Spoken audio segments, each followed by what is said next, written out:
بابي نعم. انت دلوقتي اديت الفرخة علاج ينفع نذبحها؟ برافو عليك، السؤال ده حلو جدا. لا، ما ينفعش نذبحها يا روحي. عارفه ليه؟ ليه؟ اقول لك ليه. عشان في حاجه اسمها مده سحب العلاج من الفرخه. ماشي. ايه هي مده سحب الادويه من الفرخه؟ اللي هي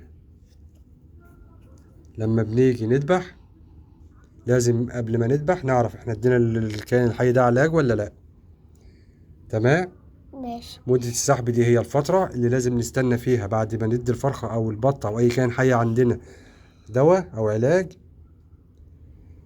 نشوف فترة السحب ومدة بقاء العلاج في الجسم قد إيه. ماشي يا إمتى روح. الجسم، أيوة يا حبيبي، إمتى الجسم الطاير يتخلص من بقايا الدواء وما نوصلش لحمة فيها مواد ممكن تضر أي حد ياكلها. فما ينفعش نذبح إلا بعد العلاج ده ما يطلع من الكائن الحي أو من الفرخة اللي إحنا اديناها العلاج. زي مثلا يا حبيبتي أنا لسه دلوقتي مديها إيه مضاد حيوي أموكسيلين. الأموكسيسيلين ده بنستنى المفروض من 5 أيام ل7 أيام عشان نذبح الفرخة. فما ينفعش نذبحها قبل 7 أيام، لازم بعد 7 أيام. في دواء تاني مثلا طفيليات زي الإفريمكتين، ده لازم نستنى من 10 ل 15 يوم. يعني ما ينفعش نذبح الكائن ده إلا بعد 15 يوم. لو اديناه فيتامينات غالبا مش محتاجة فترة سحب، بس لازم تسأل الطبيب البيطري اللي انت جايب منه العلاج وتقرا النشره بتاعته. اي علاج ايا كان ايه هو لازم تسال الطبيب ده مده سحبه قد ايه قبل ما تاخده، بحيث لا قدر الله انت لو اديت الكائن الحي عندك علاج وجا تعب منك فجاه والعلاج ما جابش معاه بعد يوم ولا 2 وحسيت انه بيفرفر وهيموت، طب هل ينفع اذبحها ولا لا؟ طبعا الاغلبيه مننا لا، الاغلبيه مننا بيذبح، بيقول لك استفاد مثلا لو بالذات لو حاجه كبيره وتعبان فيها فبيستخسرها فبيذبحها. فده اكبر غلط، لان لو عملنا كده وذبحناها ولسه العلاج موجود في جسم الكائن الحي او جسم الطائر، الشخص اللي هياكل لحمة الفرخة دي ايه اللي ممكن يحصل له؟ ممكن يتعب من بقايا الدواء او جسمه يبني مقاومة للمضادات الحيوية.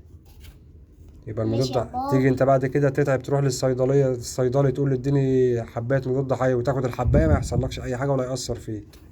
ممكن يكون ده سبب من الاسباب اللي مخلي العلاج مش جايب معاك نتيجة، اللي انت اصلا قبل كده واكل طائر كان واخد نفس المضاد حيوي فجسمك اتعرف على المضاد حيوي فخلاص كون مناعة منه.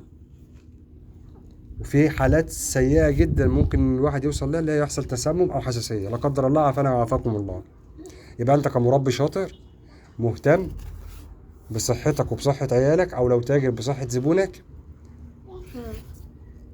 دايما لما تدي دواء لازم تعرف مدة السحب بتاعته قد ايه. حاضر يا بابي. حلو.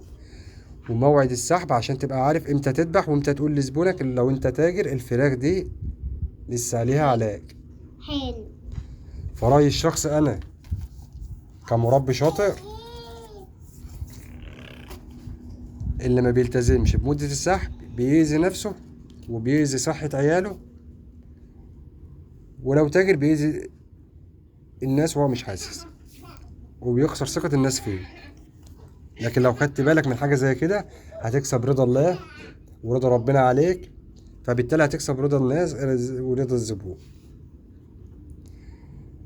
يبقى ما تقولش ده دواء بسيط او ده واخده بقالها يوم او 2 وتذبح كده وخلاص.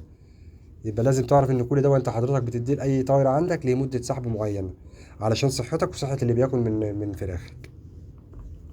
فاتمنى حاجه زي دي كله يستفاد منها وكله يركز فيها وياخد باله منها، ان حاجه احنا كلنا عارفينها ممكن اكيد بس مش في دماغنا او مش بناخد بالنا منها، او ما بنيجي الكائن اللي قدامنا كبير بنستخسر ان احنا نرميه. حلو قوي. ازاي كائن حي كبير وقدامي فرخه كبيره مثلا وزنها 2 كيلو 2 كيلو وربع لسه مدام ضد حيوان اول امبارح فما جابش نتيجه، فبعد يوم ولا 2 لقيتها هتموت فقلت اذبحها؟ لا، ده اكبر غلط. يبقى انت بتأذي نفسك وبتأذي اللي بياكل منها. فاتمنى كله يستفاد من الفيديو. لو عجبك الفيديو دوس لايك واشترك في القناه. كتكوت في البيت هنكبر مع بعض ان شاء الله خطوه بخطوه، ونخلي تربيه الدواجن حاجه امنه ومربحه باذن الله. وكل ما يخص تربيه الدواجن ان شاء الله هنتكلم فيه، واي حاجه محتاجينها في التعليق اكتبوها في التعليقات. لو محتاجين جميع انواع الادويه وفتره السحب اكتبوها لي في التعليقات.